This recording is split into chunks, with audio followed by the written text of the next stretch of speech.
And again, we had that special video, Countdown to Crisis.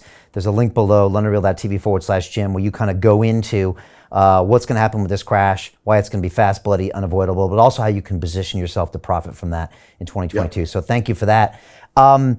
Talk to me about inflation, because I was looking at some of the inflation numbers, and you have to go back to the 80s to see anything that's approaching double digit. I remember being just a kid hearing about double digit inflation. I could kind of remember the gas pumps, the lines at the gas. It's like a distant memory of me in the 70s. But how do you talk to younger people these days about what inflation is or it means? Because I don't think people really grasp what it actually means to your savings or to the economy in even a medium term. Well, that's exactly right, Brian. And if you, you're a little younger than I am, but I lived through it. I started my career in banking in 1976, and I remember my wife and I used to kid each other. She was in advertising, I was in banking, and the inflation was so bad, you'd get a raise every 4 or 5 months, and you didn't have to ask. They would just give it to you because they knew that you were going to quit if they didn't keep up.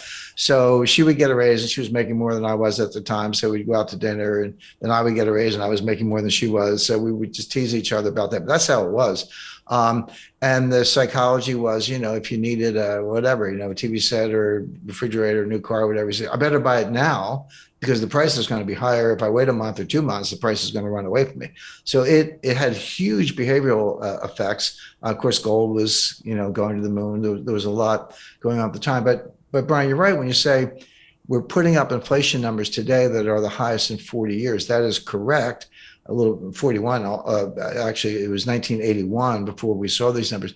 But I remind people, the inflation in 1981 was the end of a 10-year period of inflation. It wasn't the beginning. You say, oh, that's some inflation. Yeah, we did, but it had started. In some ways it started in 1968 and it really took off in 1974, 75.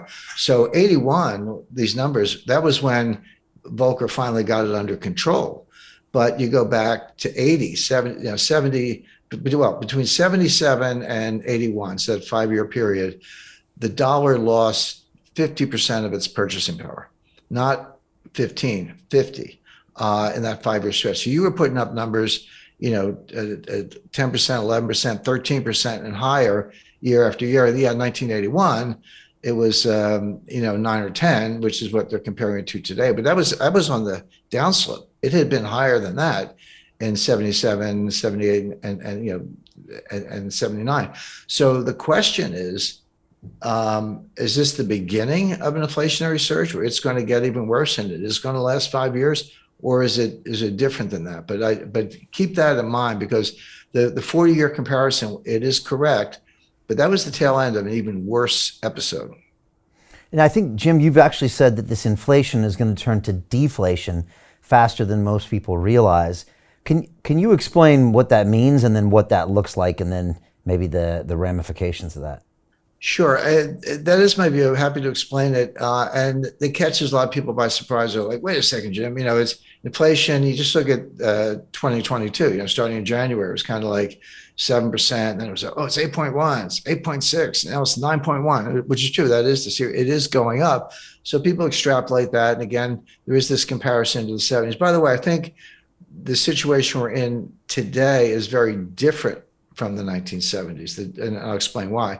But I'll explain why right now, because in the 70s, it was triggered from the supply side with first the Arab oil embargo in 1973 as a result of the 1973 Arab-Israeli war, and then the price tripled, but it went from $2 to $6. Okay.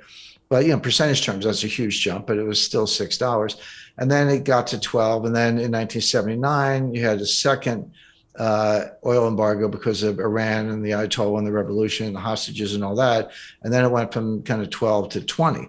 So oil went up by a factor of 10 in the course of the late 70s because there's two different embargoes. So that's coming from the supply side. But what happened was The other source of inflation is on the demand side. So you have what's called cost push inflation. That's where, supplies choked off, or there's an embargo, or there's a shortage, natural disaster, a lot of things. It's coming from the supply side, and demand is inelastic, so you just pay up, or kind of do without.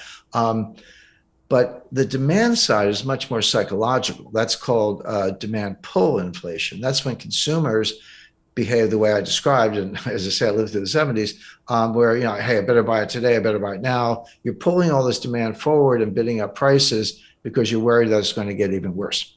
So as that applies to today, we are starting with the cost push inflation, mainly the price of energy, but the price of food is a big factor. And of course, they're related. It's like, here's the energy, here's the food. Where do you think the food comes from? To get the food, you got to feed the pigs and cows. What do you feed them? You feed them corn. How do you get corn? Well, you grow it on a farm. You need nitrogen fertilizer. You need diesel in your tractors. You get the food. You got to put it in a truck to get it from point A to point B. That requires diesel. The higher the diesel price, the higher the cost of food, because you're moving it by truck, et cetera. So these things, as I say, are linked.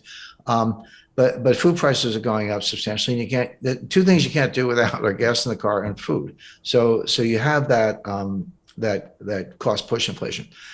We're not quite at the stage where it's demand pull. We're not quite at the stage where individual consumers are behaving the way I described in the 1970s, saying, "Hey, better spend the money fast because it's losing value," and you see that in inflationary expectations and inverted yield curves. And I'll come back to that because that's a really big deal.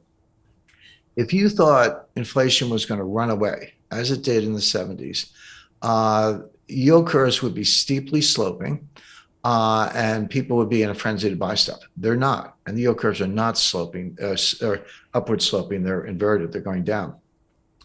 That tells you that, and we also see this in inflationary expectations. Inflationary expectations don't drive inflation here and now.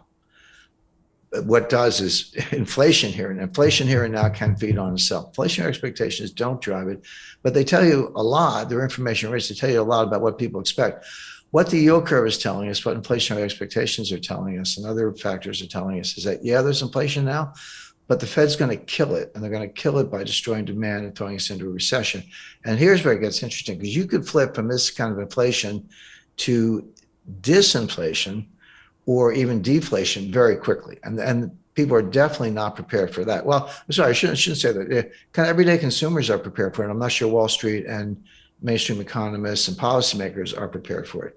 They're just extrapolating the inflation, saying, well, the Fed's going to kill it. Yeah, they might kill it, but at a price, at a very steep price. And consumers are really bracing for that. So, even Jay Powell said the soft landing is a myth. There's not going to be a soft landing. It's going to be a hard landing, but that's not priced into markets. The markets are kind of pricing in a squishy landing or a soft landing or from the runways. They're not pricing in a really hard landing, and that is what we're going to get.